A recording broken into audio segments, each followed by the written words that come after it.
Kemasukan waktu solat, khususnya solat fardu. Okay. Sebab kalau solat fardu ni dia sifatnya wajib. Kalau solat sunat tak apa, dia masuk dalam qabliyah. Kalau belum masuk waktu lagi, ataupun dah masuk waktu dah masuk qabliyah. Kalau belum masuk waktu lagi, ba'diyah. Mungkin ba'diyah kita tak buat. Jika syarat-syarat ini dipenuhi, maka seseorang itu dikira layak untuk melaksanakan rukun solat dan seterusnya menyempurnakan solat.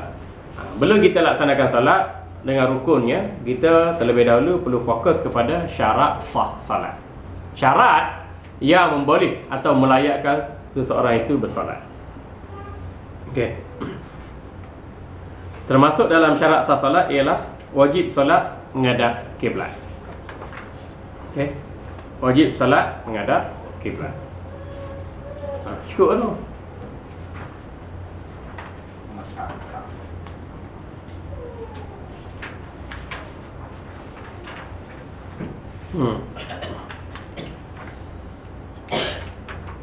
Okey, tengok sikit lagi. Wajib salat menghadap kiblat. Salah satu syarat sah salat ialah menghadap kiblat. Ia berdasarkan firman Allah Subhanahu wa taala, "Wa min haitsu kharajta fawalli wajhaka syatrul masjidil haram wa haitsu ma kuntum fawallu wujuhakum." 150 Al-Baqarah. Di mana saja kamu keluar wahai Muhammad, palingkanlah wajahmu ke arah Masjidil Haram, dan di mana saja kamu berada, palingkanlah wajahmu ke arahnya, ke arah Masjidil Haram. Masjidil Haram di sini bermaksud zat Kaabah. Hal ini ditetapkan dengan beberapa dalil. Antaranya apa yang diriwayatkan oleh Sayyidina Ibn Abbas radhiyallahu anhuma mengatakan, "Lamma dakhala an-nabiy sallallahu alaihi wasallam al-baita da'a fi nawahiyatin kulliha wa lam yusalli hatta kharaja minhu tu typing error bagi itu jadi kharaja minha. Hatta kharaja minhu tulisan betul bagi atas hu tu salah. Hatta kharaja minhu falamma kharaja raka'ataini fi kubulil ka'bati wa qala hadhil qiblatu.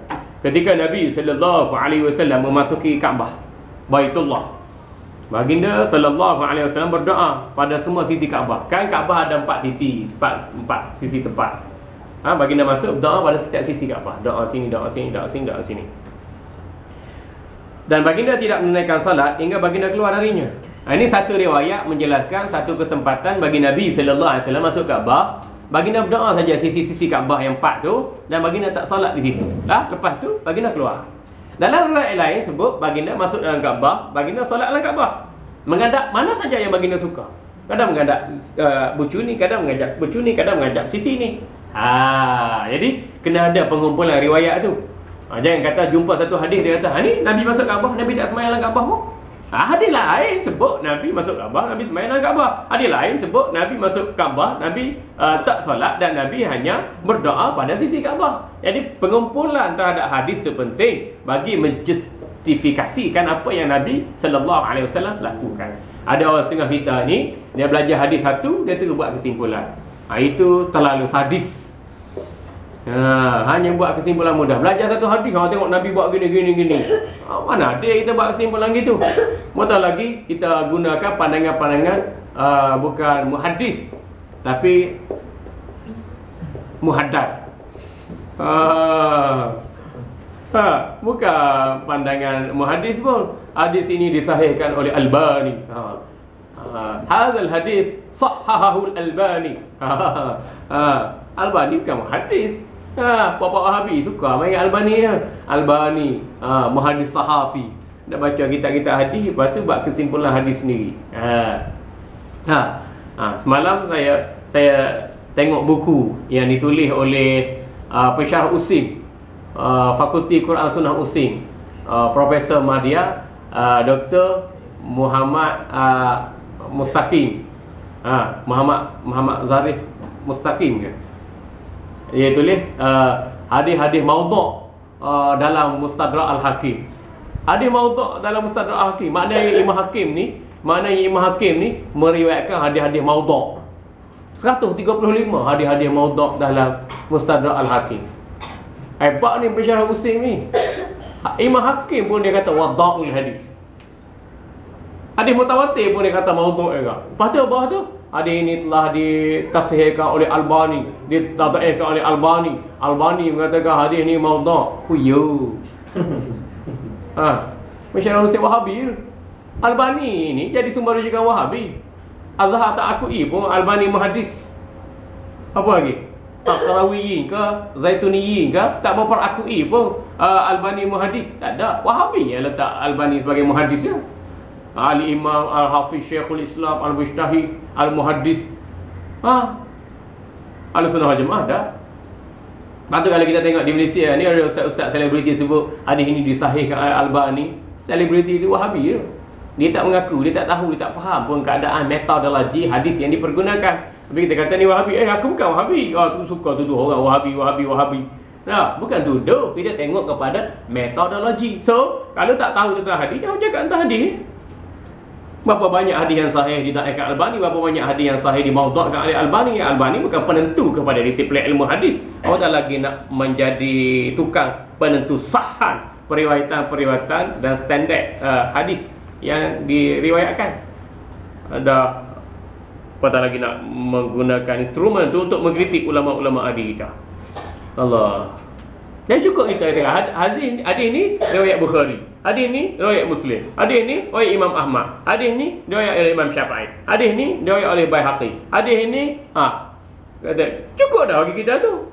Mana ulama-ulama kita Bukhari, Muslim, Tirmizi, Nasa'i, Abu Dawud, Ibnu Majah, Baihaqi, Imam Syafi'i, Imam Ahmad dalam Musnad dan lain-lain tu dah cukup dah sebagai apa nama ni penentu sahkan kedudukan hadis dan menguraikan maksudnya daripada Nabi sallallahu alaihi wasallam. Ikut Albani buat apa?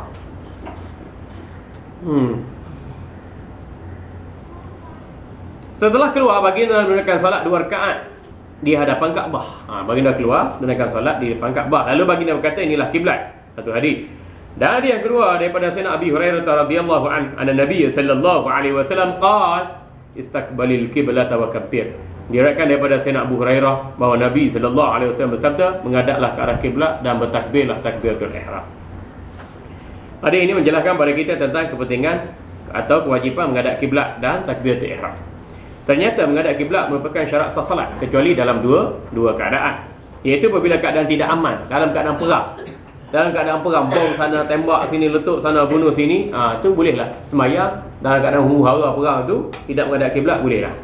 Dan ketika menunaikan solat dalam solat sunat dalam perjalanan, dalam banyak riwayat Nabi naik keldai, Nabi naik unta, menunaikan solat sunat atas binatang tunggangannya, menghadap ke Khaybar atau tanpa menghadap ke arah kiblat. Itu solat sunat atas kenderaan dalam perjalanan boleh. Mari bapak Wahabi pula ambil dalih tu, dia kata boleh tunaikan solat wajib atas kenderaan kereta ke, lori ke, MRT ke, kenderaan tanpa menghadap arah kiblat. Hujah kita mazhab Syafi'i lain, dia pergi letak tempat lain, jadi lagi hara. Dalilnya berdasarkan pada firman Allah, fa in khiftum farijalan aw rukbanan. Apabila kamu dalam keadaan takut bahaya dalam peperangan, maka solatlah sambil berjalan ataupun menaiki kenderaan. Naik unta ke, naik kuda ke, naik keldai ke. Dan sekarang ni unta, keldai, kuda tu dikiaskan dengan kenderaan zaman moden. Itu dalam keadaan tidak aman, keadaan perang. Sekarang ni aman, mana ada perang. Tak?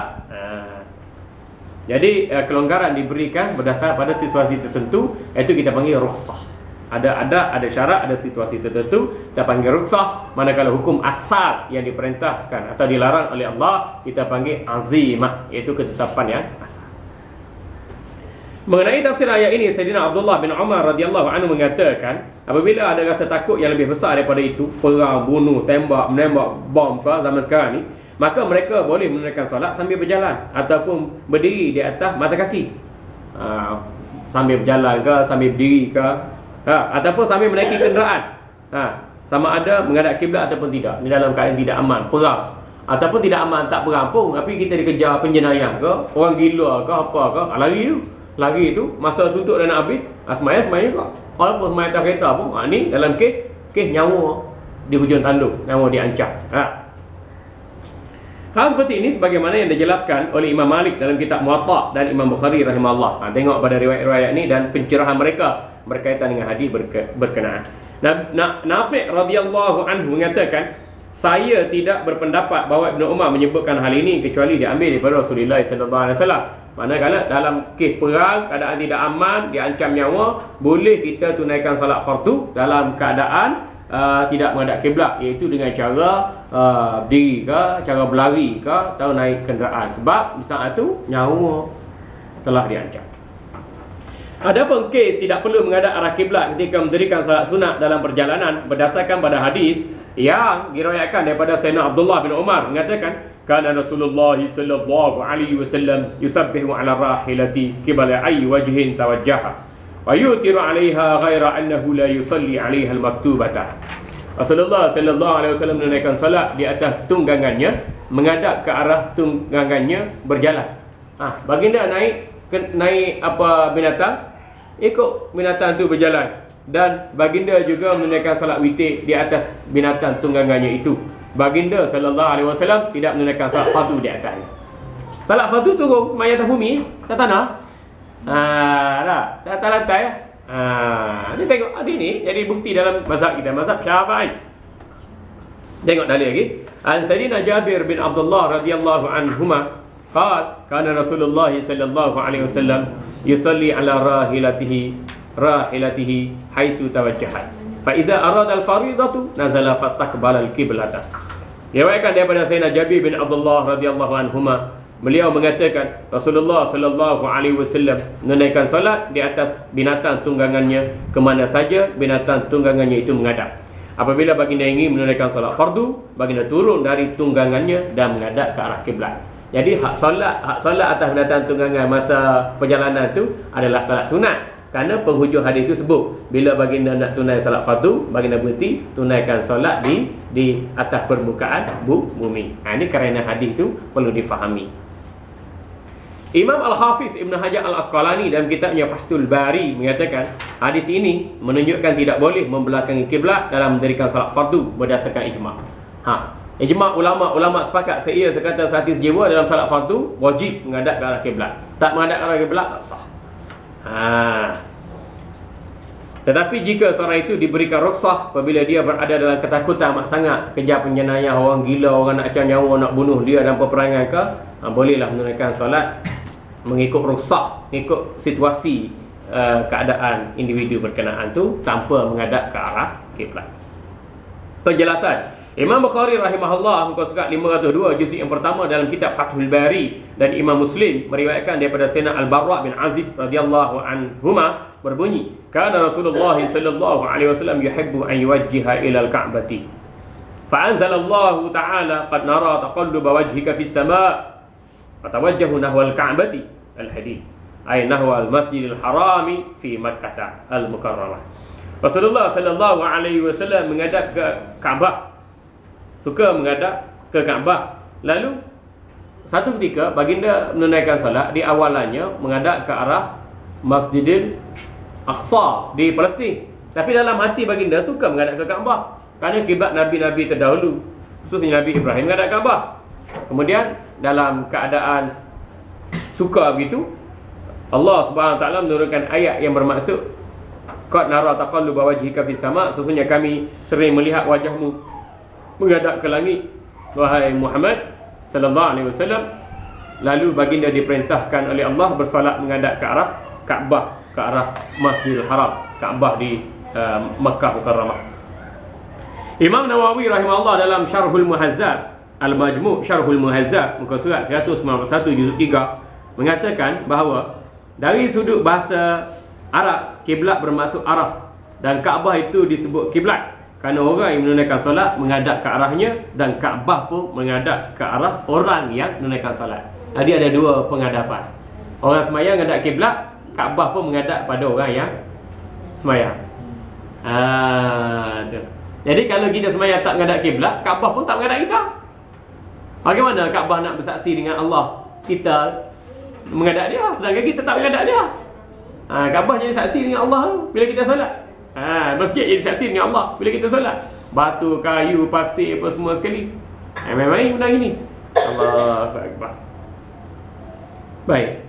Habis lah solat dalam keadaan menghadap kiblat. Jadi pada pagi ini kita belajar tentang bagaimana kepentingan solat itu berdasarkan ilmu, berdasarkan pada kisah riwayat Nabi sallallahu alaihi wasallam.